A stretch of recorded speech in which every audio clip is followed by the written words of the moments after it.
तो उद्गम सीरीज के इस नए लेक्चर में आपका फिर से स्वागत है। प्रीवियस क्लास लेक्चर में हमने जो भी किया था, आई होप कि सब आपको क्लियर हो। उसके साथ साथ आपने क्वेश्चन भी प्रैक्टिस किया होगा, राइट?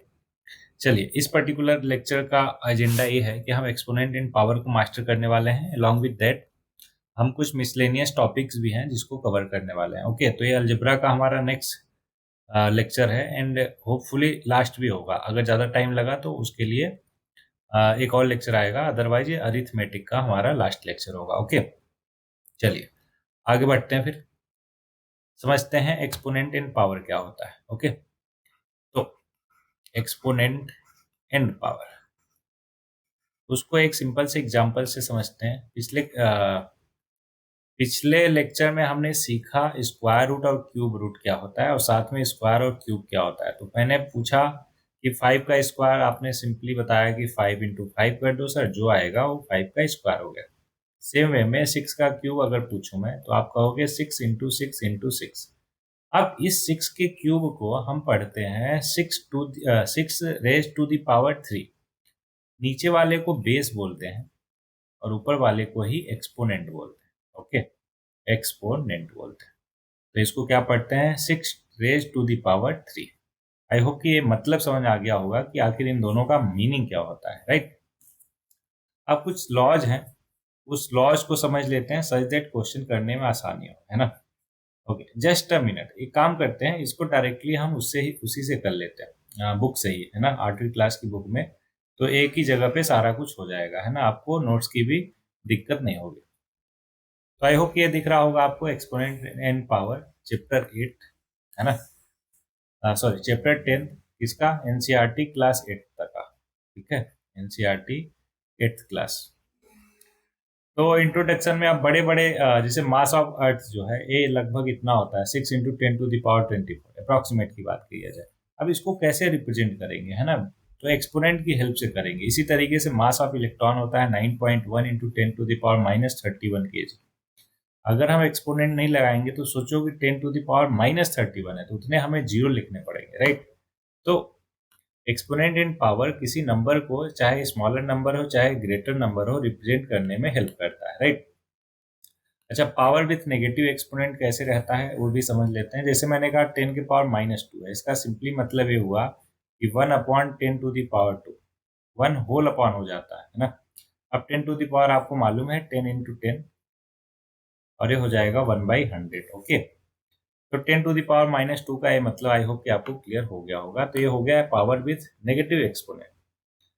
अब ये बेसिक स्टफ है, आप जानते ही हो, इन सबको ट्राई कर ही सकते हो कि 2 के पावर -4 क्या हो जाएगा? 1/2 के पावर 4 हो जाएगा। और 2 के पावर 4 क्या होता है? 2 का 2 में ही मल्टीप्लाई कितनी बार? 4 बार। ये आ गया 2 दूनी 4 दूनी 8 दूनी 16, 1/16 will be the final answer. Okay, चलिए ऐसे ही बाकी कर लोगे आप। अब लॉज ऑफ एक्सपोनेंट समझ लेते हैं, ये इंपॉर्टेंट चीज, ठीक है?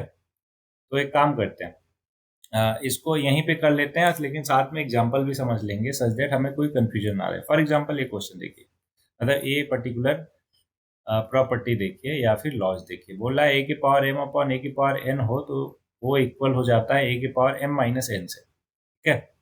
एक काम करते हैं, व्हाइट बोर्ड पे ही कर लेते हैं सारे के सारे लॉ एग्जाम्पल की हेल्प से, सच दैट आपको क्लियर भी हो हर एक स्टेप, है ना? तो अभी हम क्या करने वाले हैं? टॉपिक है हमारा laws of exponents. Laws of exponents, तो पहला लॉ बोलता है कि a to the power m divided by a to the power n होना, तो वो बन जाता है हमारा a to the power m minus n। Example समझते हैं, मैंने कहा 2 के पावर 5 है और 2 के पावर 3 है, तो आंसर क्या आएगा? आप कहोगे सर 2 के पावर 5 माइनस 3 कर दीजिए, आ जाएगा 2। 2 के power 2 equal to 4 will be final answer.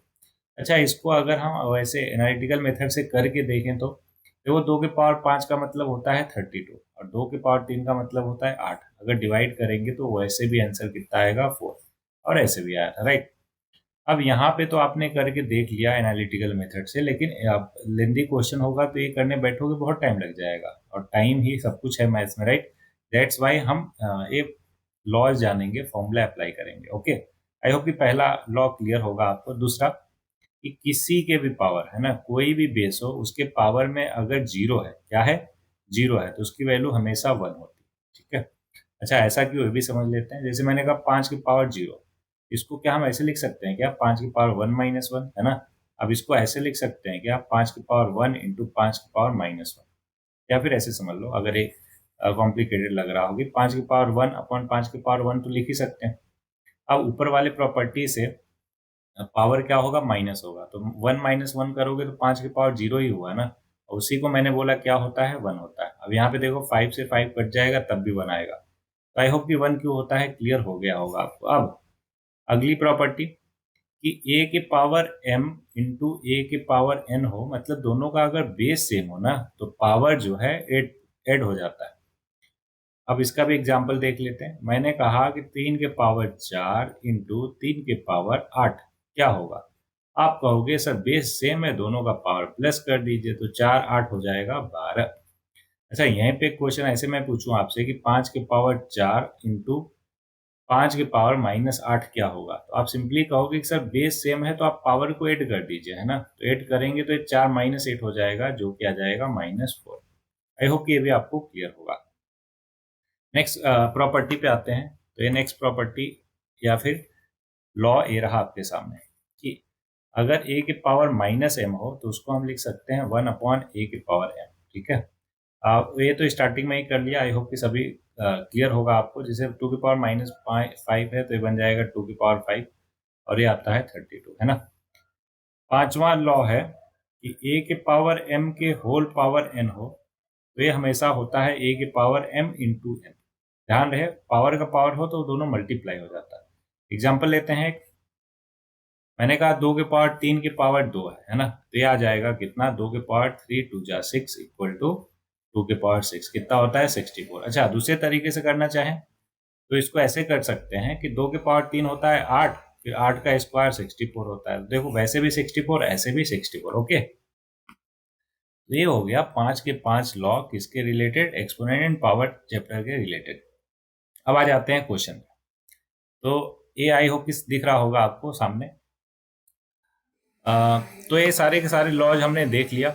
अच्छा ये वाला देखा नहीं, इस वाले को देख लीजिए ध्यान से कि अगर दो नंबर हो मतलब कि बेस अलग अलग हो लेकिन पावर सेम हो तो क्या होता है, दोनों को मिला के पावर लिख सकते हैं। फॉर एग्जाम्पल 2 की पावर 3 इंटू 3 की पावर 3 हो तो क्या करेंगे, देखो पावर दोनों का सेम है, मतलब एक्सपोनेंट सेम है, दैट्स वाई ऐसे मल्टीप्लाई करके लिख सकते हैं 6 के पावर 3। ओके, आई होप ये भी क्लियर हो गया होगा आपको। चलिए आ जाते हैं एक्सरसाइज पे, अब करते हैं मस्ट क्वेश्चन को प्रैक्टिस। ये रहा आपके सामने क्वेश्चंस।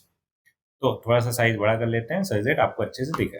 तो पहला क्वेश्चन इवेल्युएट, देखो कितना अच्छे से है ना, क्यूट क्यूट छोटे छोटे क्वेश्चन है। 1/3 के पावर 2 क्या हो गया, 1/9। अच्छा यहाँ पे माइनस होता है तो कैसे करते हैं, ध्यान दीजिएगा। पहले इसको लिखेंगे -4 के पावर +2, क्योंकि जो ऊपर एक्सपोनेंट में माइनस है ना उसको अगर अपॉन में लाएंगे तो प्लस हो जाएगा, मतलब रेसिप्रोकल करेंगे तो प्लस हो जाएगा। अब ध्यान दीजिएगा इसको, -4 का होल स्क्वायर है, दैट्स वाई -4 इंटू -4 करेंगे।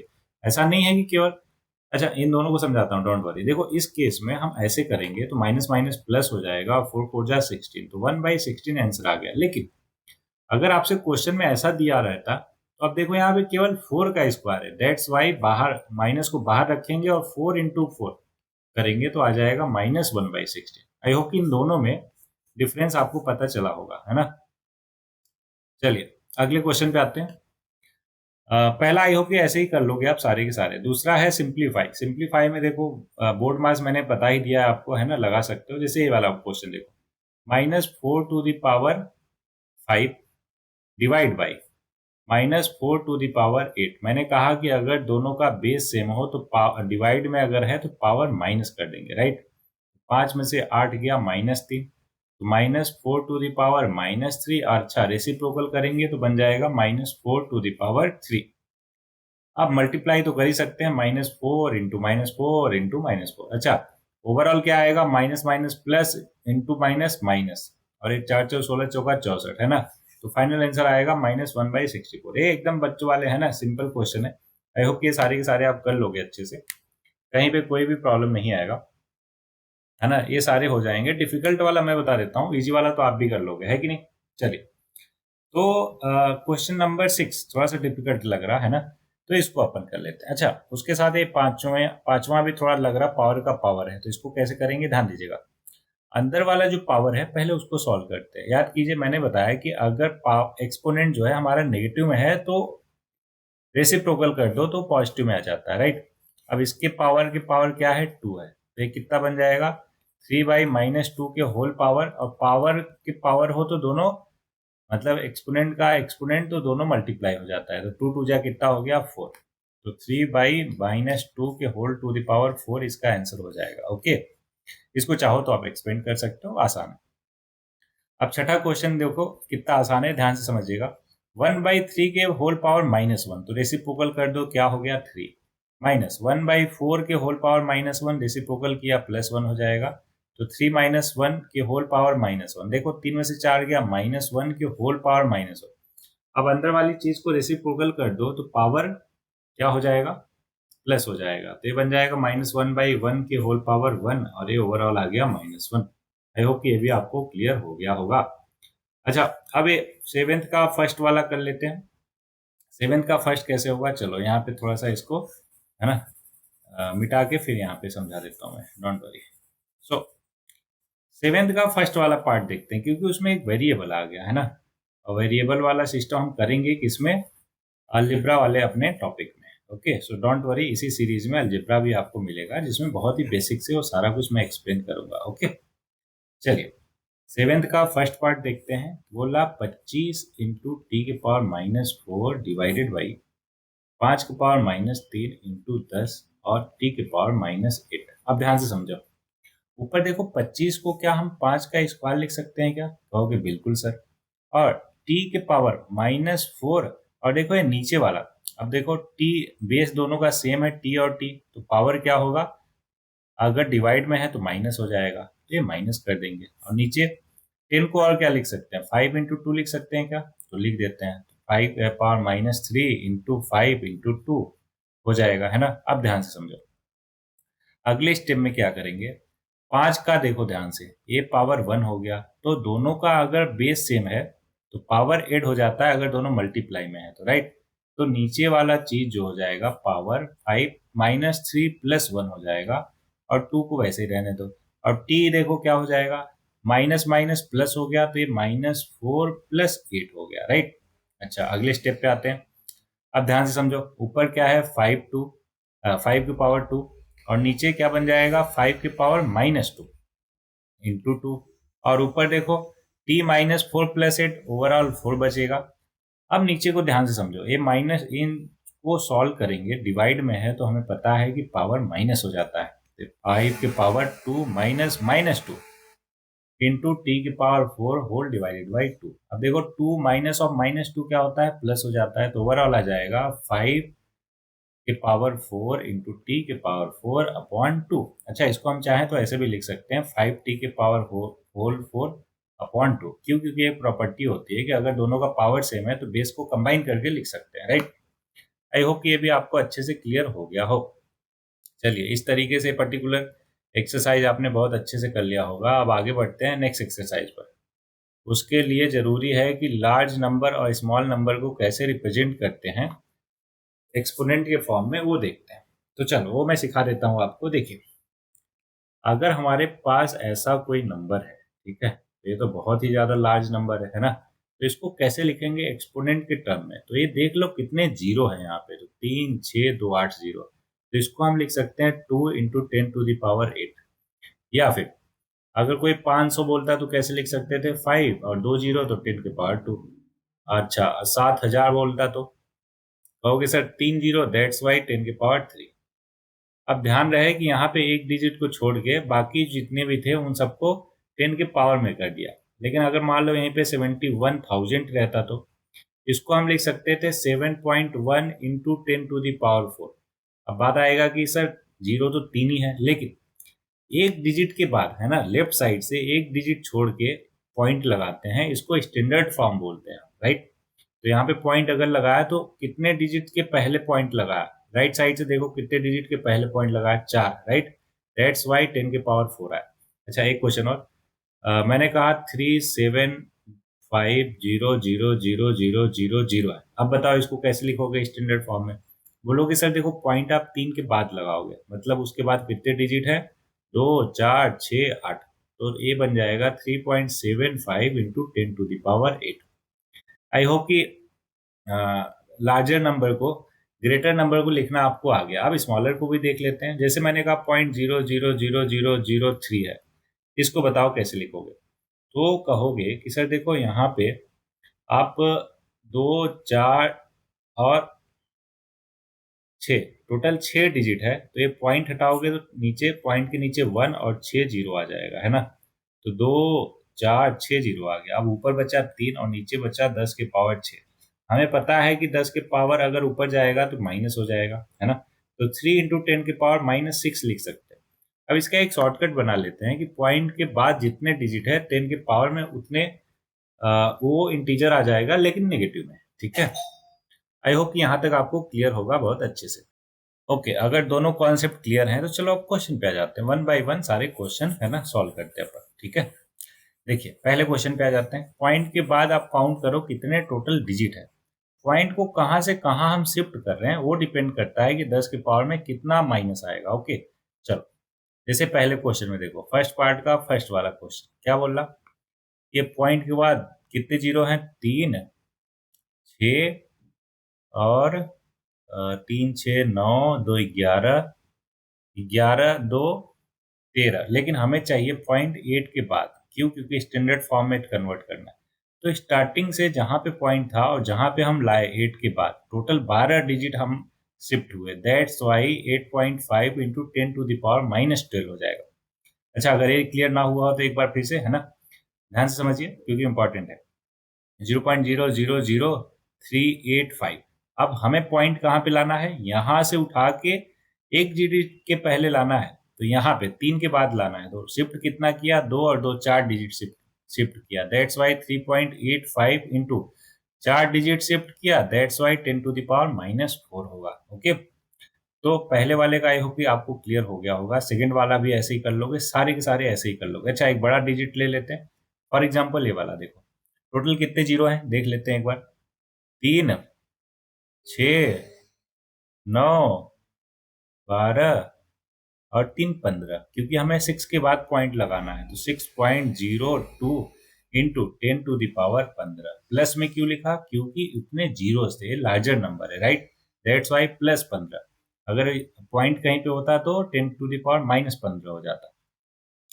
अब बोला कि इन सबको यूजुअल फॉर्म में, सेकंड पार्ट में बोला यूजुअल फॉर्म में करो। तो देखो 10⁻⁻6 है, तो पॉइंट को कितना शिफ्ट करोगे, 6 यूनिट। तो 3.02 है तो इसको 6 यूनिट, तो एक 3 हो गया, ये 2 3 4 5 6, तो पॉइंट यहाँ पे आ जाएगा। यहाँ से उठा उठा के यहाँ पे लिख दो। तो यूजुअल फॉर्मेट में ऐसा हो गया, 3 0 5 0 3 0 2। This is your final answer. Same way में बाकी पार्ट भी हो जाएगा आराम से। आई होप कि सभी क्लियर होगा। इस तरीके से सारा का सारा क्वेश्चन हो जाएगा। अच्छा, एक स्टेटमेंट वाला क्वेश्चन है फोर्थ, उसको देख लेते हैं। बोल रहा, in a stack there are 5 books each of thickness 20 mm and 5 sheet each of thickness इतना mm. What is the total thickness of the stack? Simply क्या करना है, बुक का और पेपर का दोनों का थिकनेस प्लस कर दीजिए। तो एक बुक का थिकनेस है 20 mm, है ना, तो 5 का कितना हो जाएगा into 5 equal to 100 mm। Okay, same way में एक पेपर शीट का कितना है 0.016, है ना, और 5 पेपर का कितना हो जाएगा, मल्टीप्लाई कर दो तो ये आ गया 16 × 80, तो ये बन जाएगा 0.080 mm। अब इन दोनों को प्लस करना है, तो प्लस में हमें पता है कि पॉइंट के बाद पॉइंट लगाना है, तो ऊपर पॉइंट है नहीं तो लगा दो, कोई दिक्कत तो है नहीं, राइट। ऐड करना मैंने सिखाया है आपको, है ना। अब ऐसे करके आप प्लस कर दो, जहाँ पे भी कोई भी डिजिट नहीं है वहाँ पे हम पॉइंट लगा सकते हैं। तो 100.08 mm will be it's final answer. अच्छा, इसको चाहो तो आप स्टैंडर्ड में भी कन्वर्ट कर सकते हो। कैसे, देखो एक पॉइंट जो है लेफ्ट साइड शिफ्ट हो रहा, दैट्स वाई पावर प्लस आएगा, है ना। ये बन जाएगा कुछ ऐसा इंटू 10⁻²। ओके, आई होप कि ये कॉन्सेप्ट आपको क्लियर है। तो हमने कर लिया अभी तक क्या, एक्सपोनेंट इन पावर वाला चैप्टर बहुत ही अच्छे से। आई होप कि ये सारे क्वेश्चन आपको अच्छे से क्लियर होंगे। तो ये क्लास 8 की एनसीईआरटी बुक है जिसका चैप्टर का नाम है एक्सपोनेंट्स इन पावर। तो ये सारे क्वेश्चन हमने यहीं पे कर लिया। आई होप कि कहीं पे कोई प्रॉब्लम नहीं होगा। हमने सोचा था कि इसी में समराइज कर देंगे अरिथमेटिक के बेसिक्स को, लेकिन लगता है एक लेक्चर और लगेगा, so no problem. Next lecture में जितने भी छोटे मोटे टॉपिक है उन सबको कवर करते हुए इस अरिथमेटिक चैप्टर को हम समराइज कर देंगे। ओके, तो चलिए मिलते हैं नेक्स्ट लेक्चर में। Till then enjoy.